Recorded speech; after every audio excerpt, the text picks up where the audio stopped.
Olá pessoal, boa tarde, sejam todos bem-vindos ao nosso vídeo deste sábado e nosso tema principal é: o Brasil voltou ao fundo da lata do lixo da diplomacia internacional. Gente, o que esse governo está fazendo com a nossa imagem lá fora é inacreditável, inaceitável.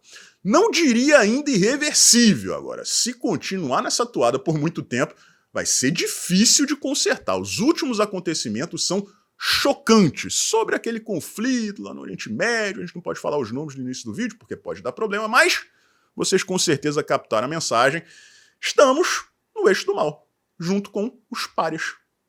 Incrível! Incrível! E a imprensa batendo palma. Falando nela, hoje é o dia da imprensa, 1º de junho. Eu jurava de pé junto que era 1º de abril, gente.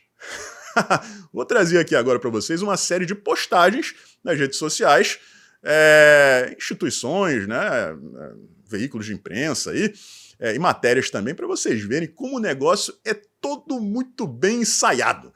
Começando por essa postagem do STF. No dia 1º de junho de 1808 foi publicado o primeiro jornal brasileiro, o Correio Brasiliense, fundado por Hipólito José da Costa.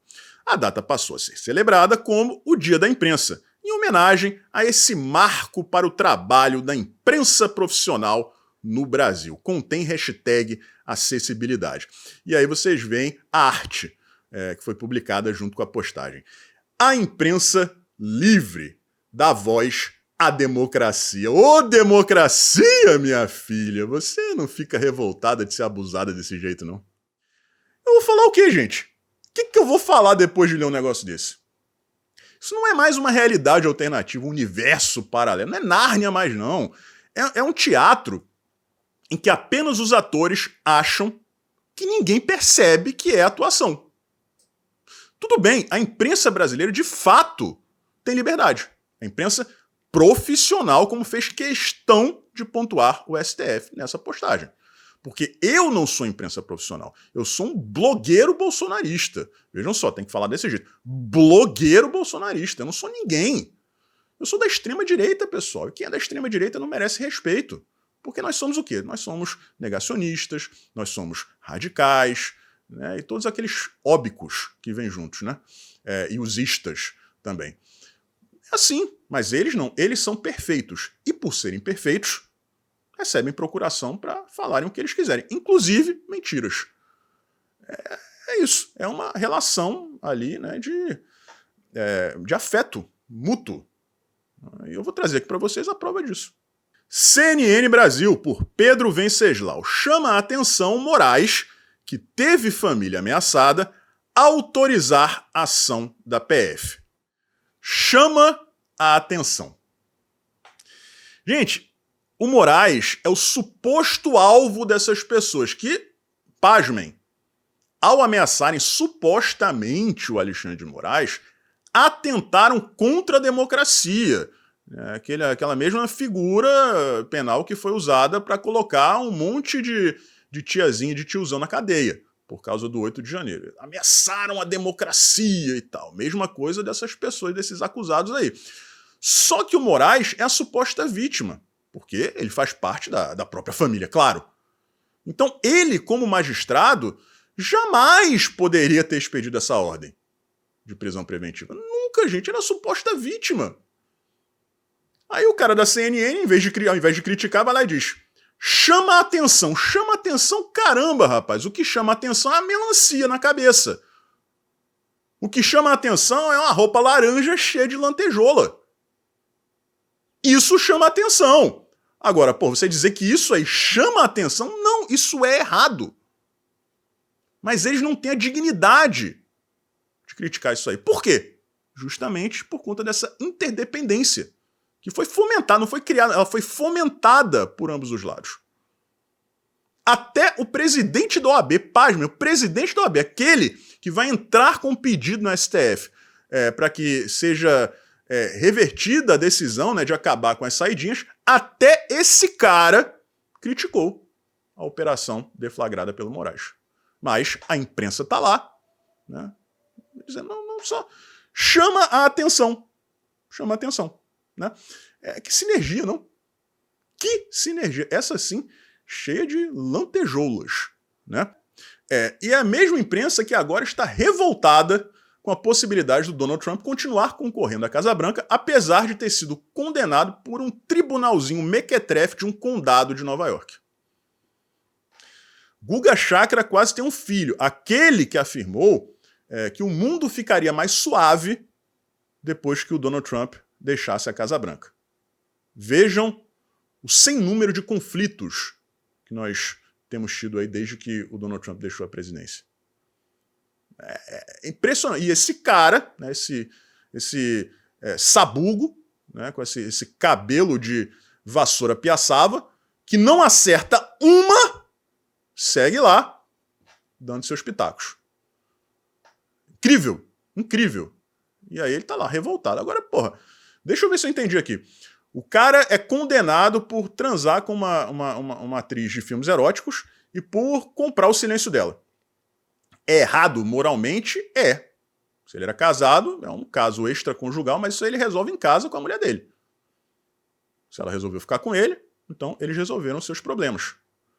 Mas criaram nessa tempestade em copo d'água e o cara foi condenado, repito, por um tribunalzinho mequetrefe de um condado de Nova York. Trouxe os detalhes para vocês no primeiro vídeo de ontem.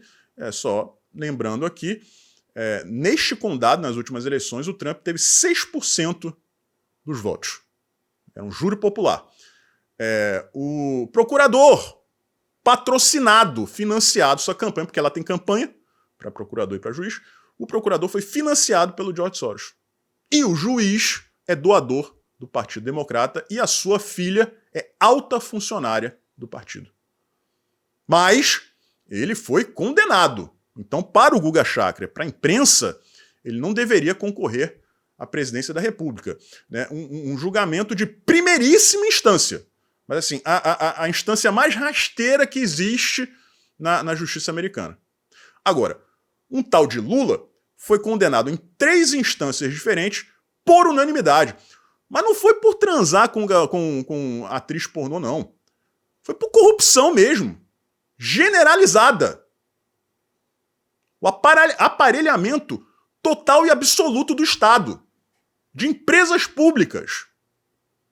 Do sistema político do Brasil. Mas para eles, não tem problema. O problema é o laranjão que fez sexo com uma atriz de filmes eróticos. Aí eles ficam transtornados. Incrível essa hipocrisia, né? Incrível.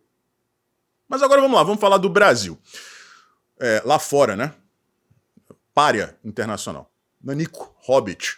O que aconteceu, pessoal? Na OMS, numa convenção da OMS, foi apresentada uma proposta liderada, dentre outros países, por Rússia e China, que era para encerrar o conflito, né, algumas concessões de ambos os lados e tal. Aí Israel, com a ajuda de outros países, por exemplo, Estados Unidos, foi lá e pediu para que essa proposta incluísse a liberação de, se não me engano, 124 ou mais, o número exato também não interessa, né? Reféns israelenses que estão com o Hamas. E aí o que aconteceu? Adivinhem o que aconteceu. Vamos ler a matéria. Na OMS, Brasil vota contra texto que pedia liberação de reféns em Gaza. Brasil votou contra a inclusão de liberação de reféns em resolução criticando as ações de Israel em territórios da Palestina. Durante a Assembleia Geral da OMS, o Brasil votou contra a alteração de um texto que pedia a inclusão de reféns mantidos pelo Hamas na faixa de Gaza, e uma resolução que condenava ações de Israel em território palestino. O projeto contou com o apoio de países como Rússia, Colômbia, Cuba, Venezuela, Nicarágua, Irã e China, além de diversos países árabes, é claro. No texto inicial, a proposta denunciava a situação do sistema de saúde em territórios da Palestina. Importante ressaltar que a fonte de informação para essas acusações é o próprio grupo, né, que comanda o sistema de saúde lá. Além de denunciar atos de violência, o uso da fome de civis e a destruição de instalações médicas por parte de forças israelenses. Instalações médicas que quase que invariavelmente, abrigam instalações militares em seus subterrâneos. O governo de Israel, no entanto, apelou para que o projeto fosse alterado, incluindo um pedido de libertação de cerca de 125 reféns, errei por um, tá? Que ainda estão detidos pelo Hamas. Além do uso de instalações de saúde por grupos armados palestinos. A mudança no texto, incluindo os pedidos do governo israelense, foi aprovada por 50 votos favoráveis contra 44 contra a alteração. Após a alteração, o documento principal foi retirado de votação pelo grupo de países que apresentou a resolução. Viram aí? As peças boas com quem a gente está misturado? Rússia, China, Irã, países árabes, claro, estão apoiando lá o grupo. Cuba, Venezuela. Só gente fina, elegante e sincera. Incrível, não? E o Brasil, lá, nós sendo expostos a mais esse vexame internacional. Inacreditável. E a imprensa, no dia dela, não tece uma crítica.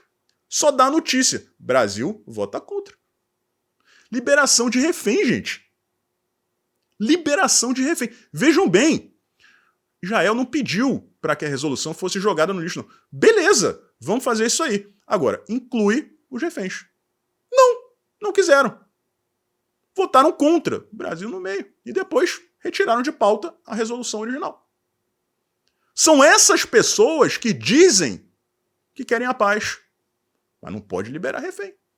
Por quê? Porque senão o grupelho lá vai achar ruim, aquele grupo, que a gente não pode falar o nome. Mas a parte mais grave, pessoal, a mais grave, é justamente o final. Porque a proposta, né, o adendo de Israel, não era pedindo para jogar a resolução no lixo, não. Não, beleza, a gente faz isso aí. Agora, liberta os reféns. E aí o que eles fizeram? Esses países, né, democráticos tiraram a resolução da pauta. Não, assim não. Mas peraí, gente, eu estou concordando com o que vocês estão pedindo, eu só estou, né, solicitando aqui a liberação de reféns. Não, assim a gente não quer. Deixa os reféns lá com a paz e o amor. É a lata do lixo da diplomacia, gente. Não tem como você passar por um vexame maior que esse. E a imprensa passando pano. Imagine se isso fosse na época do Bolsonaro. Vejam só que informação curiosa que eu vou trazer aqui para vocês agora, para encerrar esse vídeo. Eu trouxe para vocês ontem o tal do sítio do Lula, que não é aquele de Atibaia, né? É um em São Bernardo do Campo, ele foi multado por uma obra irregular em área de preservação e recuperação ambiental, ele, né, o cara dos ambientalistas lá. E o nome do sítio chamou muita atenção. Eu vou trazer aqui para vocês agora o significado deste nome. O nome do sítio, pessoal, é Los Fubangos. Os Fubangos. E o que significa fubango? De acordo com o dicionário, é uma gíria usada para dizer do camarada que fica com muitas mulheres, sem absolutamente nenhum critério. Exemplo do uso da palavra fubango. Aquele fubango hoje não saiu com nenhuma mulher, ou seja, o pegador sem critério saiu da festa de mãos vazias. As piadas estão liberadas, né? Eu não sei qual é o tipo de piada que vocês vão fazer, mas vocês são criativos, né? O cara tem um sítio chamado Os Caras que Pegam Qualquer Coisa, né? Fez xixi sentado no sapa, a gente tá passando o rodo. Será possível, gente? A princípio, a minha primeira conexão foi com o filho do Lula, né? O caçula dele, que supostamente agrediu, né, a ex-mulher. De acordo com ela, ele pegava geral. Qualquer coisa ele estava pegando lá. Ela foi traída com várias mulheres. Inclusive, ela afirma que ele fazia sexo sem proteção com essas outras mulheres, a colocando em risco. O cara é um fubango. Mas, de repente, isso tem a ver com outra pessoa, né, que pega qualquer coisa. Mas isso aí é com vocês. A piada não é minha. Um forte abraço, a gente se vê por aí.